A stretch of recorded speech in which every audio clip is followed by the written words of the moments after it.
আসসালামু আলাইকুম সম্মানিত শ্রোতা। আজকে আমার আলোচনার বিষয়বস্তু হলো শয়তানের পায়ে পায়ে মানুষ কিভাবে চলে। পবিত্র কোরআনে আল্লাহ সুবহানাহু তাআলা বলেছেন, মানুষ তোমরা শয়তানের পদাঙ্ক অনুসরণ করো না, অর্থাৎ শয়তানের পায়ে পায়ে চলো না। এখন শয়তানের পা তো আর চোখে দেখা যায় না, শয়তানের পায়ে আমরা চলবো কীভাবে সেটা আমাদেরকে বুঝতে হবে জ্ঞান বুদ্ধি ও গরিমা দিয়ে। যদি আমি মিথ্যা কথা বলি তাহলে আমি শয়তানের পায়ে পায়ে চলি। যদি আমি কারো গীবত বা পরচর্চা করি তাহলে আমি শয়তানের পায়ে পায়ে চলি। যদি আমি সৎ পথে না চলি তাহলেও আমি শয়তানের পায়ে পায়ে চলি।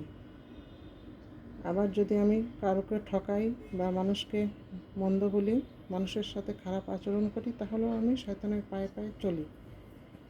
এভাবে আল্লাহ সুবহানাহু তাআলা যতগুলো কাজ তার পবিত্র কোরআনে বলেছেন, যতগুলো আদেশ নির্দেশ আমাদেরকে দিয়েছেন, সবগুলি যদি আমরা বিধিবিধান লঙ্ঘন করে চলি তাহলেই আমাদের শয়তানের পায়ে পায়ে চলা বুঝাবে আর কি।